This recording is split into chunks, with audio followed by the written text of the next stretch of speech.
Hey friends, thanks for joining us again for another episode of our Tack Room Talk.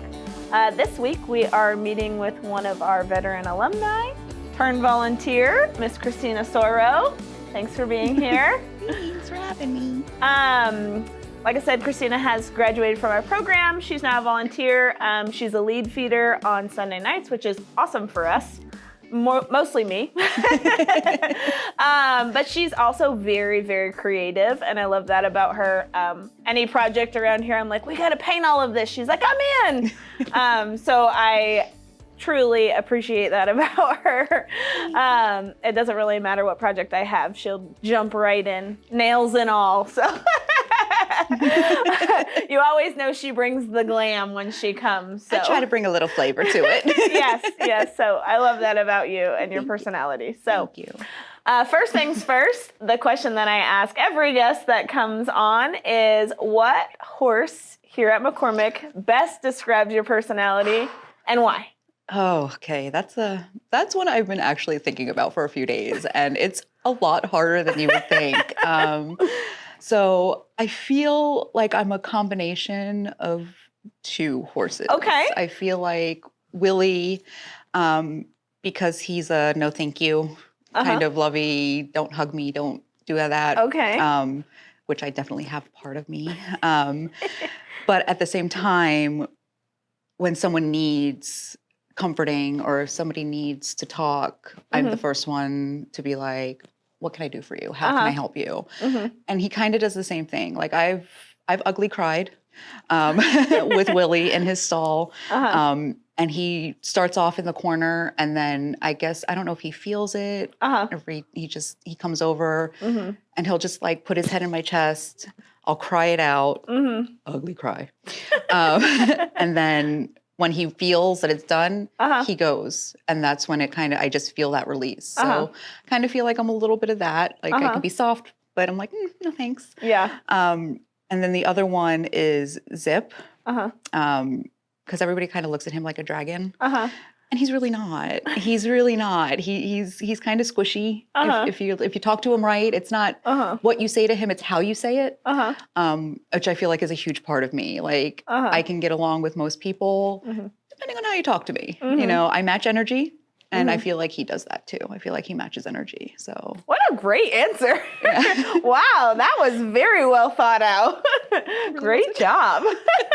So I mentioned that you're a veteran. So what branch of military did you serve? How long, and what was your rank? I was in the Navy. I did 15 years, and I was in E5. So I was a petty officer second class. Okay. And what made you choose the Navy?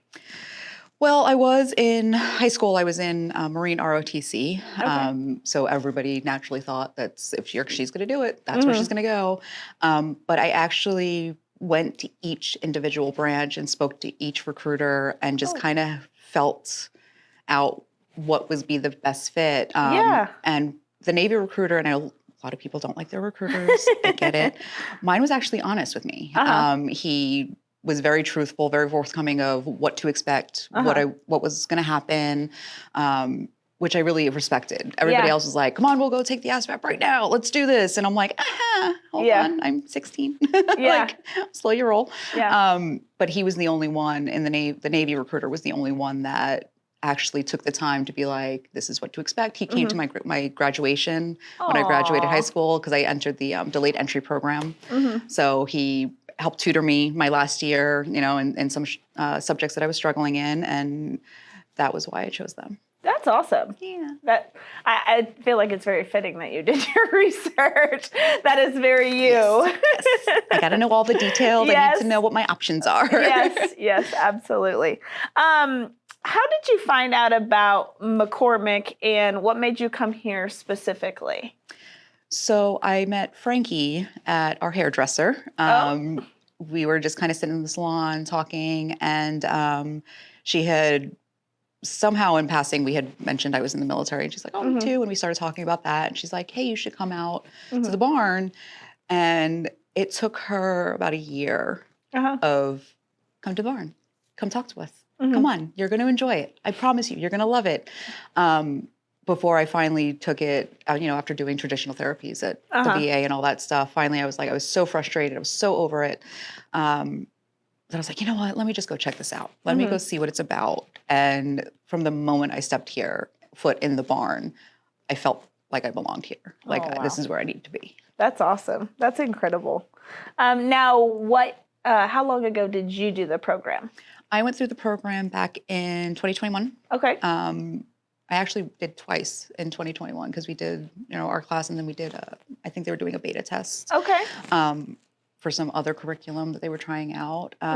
And it completely changed me. It really did. Like, I didn't expect the changes in myself that came about. Like, my relationships at home, with my friends, my family, all that stuff just completely took like a 180. That's awesome. Even my own mother was like, who are you? Yeah. Like, who is this person standing in front of me? So. And what horse did you have in the program? I had Gray, actually. That's awesome. I did. Gray, he chose me because he followed me around. Like, I was trying to talk to some other horses, and he was just like, no, I'm going to follow you. Like, you're going to go over there? Okay, I'm going to go over there. So at the end, I was like, well, clearly, I'm meant to be with you. So I had Gray. That's awesome.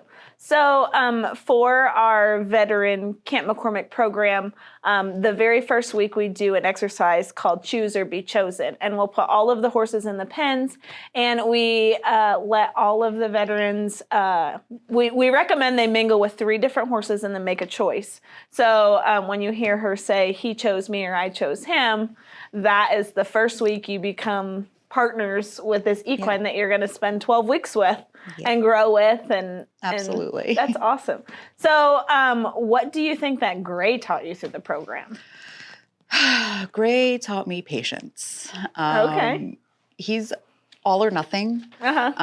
So it's either we're going to go real fast or we're not going to go at all. And finding the balance of go versus stop, and finding that happy medium took some patience. And I talked to him a lot. We talked before every time I got on. We talked while I was tagging him, like, we're going to have a good day. We're going to ride. We're going to do great things today. We're going to learn new things. I'm going to learn you. You're going to learn me.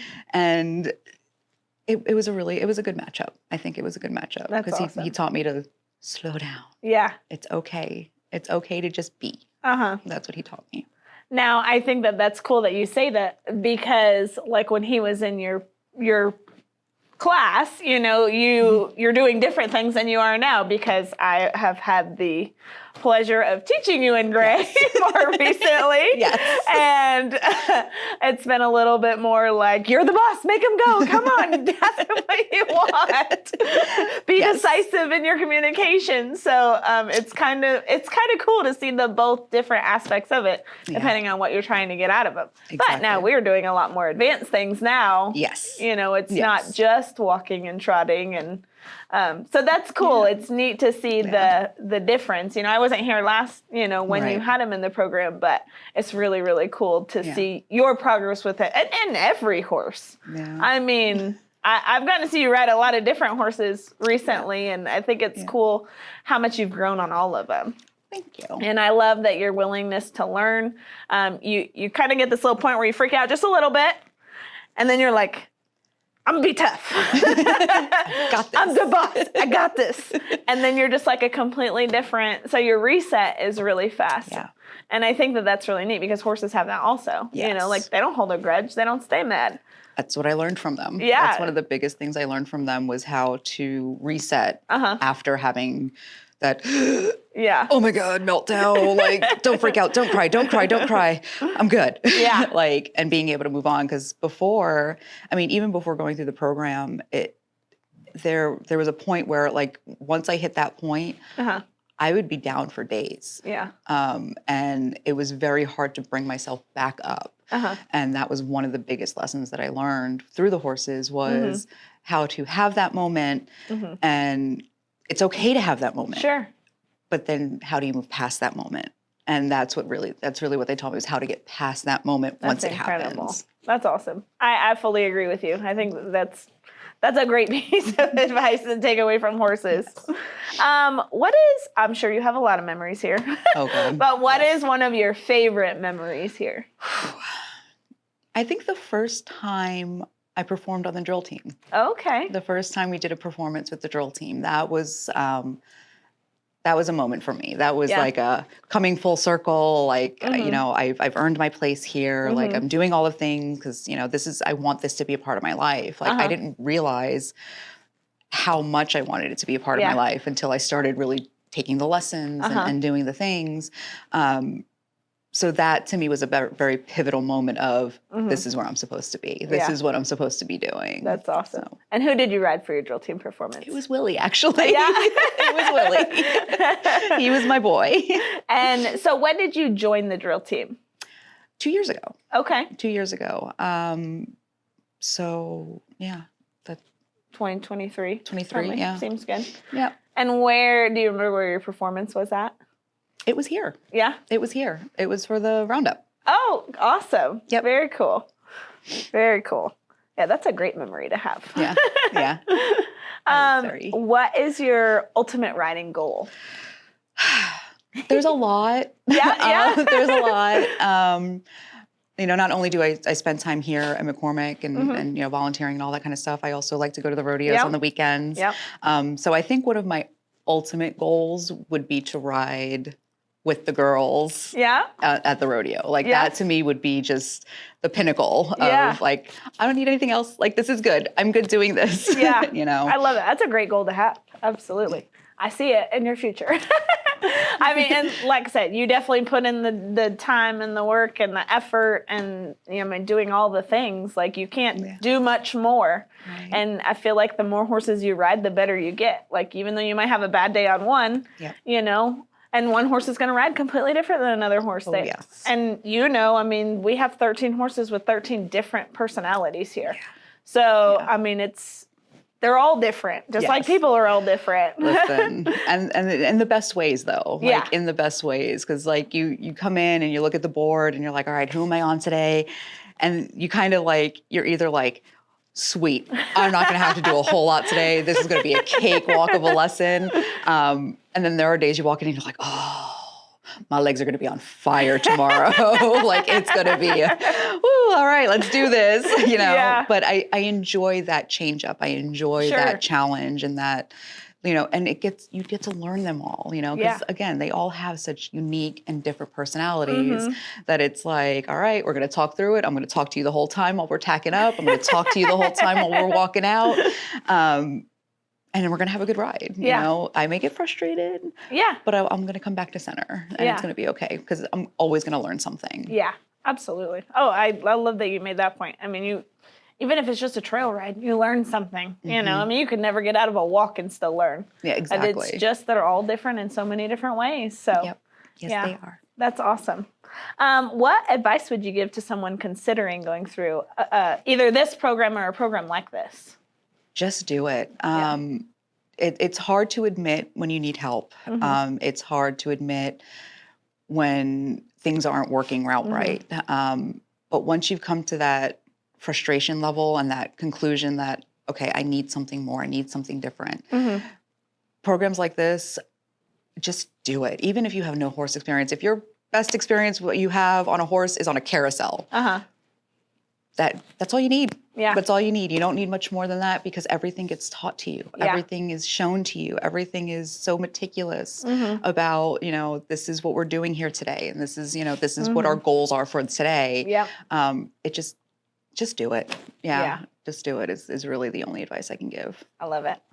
It's great advice. Okay, now for the bonus round. No bonus rounds. No. This is what you are not prepared for. I am not. I wasn't prepared the first time, let's just be honest. Okay, so I just got some horse trivia. We're going to see how well you've been paying attention. They're not overly hard, so don't panic too bad. I'm like, where's my, okay, all right. Okay, are you ready? Sure, why not? Let's do it. What is one bone we have that horses don't? Collarbone. Good. What is a breed that is a cross between a quarter horse and a thoroughbred? I know, we just did this last week. We just did this. Starts with an A. No.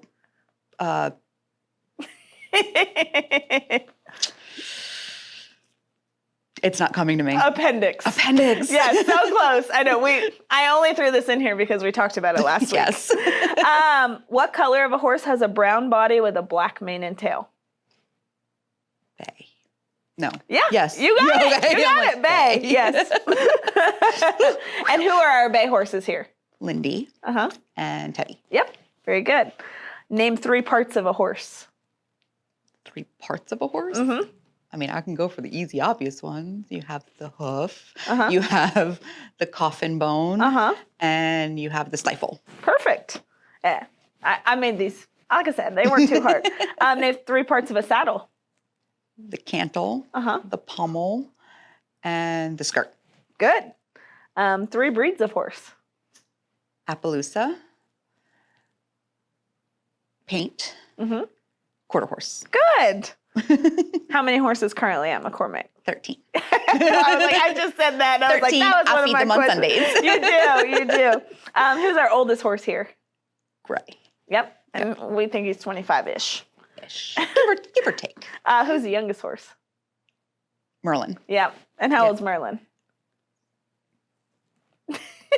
9? Yeah, very good. 9. Yes, very good. See, that wasn't so bad. That wasn't terrible. No, I mean, that I might wasn't have been a terrible. little harder on some other people, but that one wasn't so bad. Whew, thank you. You're welcome. I thought you needed a win too. I did need a win. A lot of our people don't like being in front of camera, so this is a little overwhelming for them. So yes, definitely. But I thank you so much for being here today. I thank you for all that you do for McCormick. Thank you that anytime I say I need you, you're there. As long as your phone is not on Do Not Disturb. Listen, girlfriend likes to sleep in the mornings, okay? But I take it off just for you. But I really appreciate your dedication here and all that you do, aside just from the programs and stuff like that. So thank you. I appreciate you. We are so happy to have you. Thanks. So, all right. Thank you guys very much for tuning in with us, and we look forward to seeing you next time.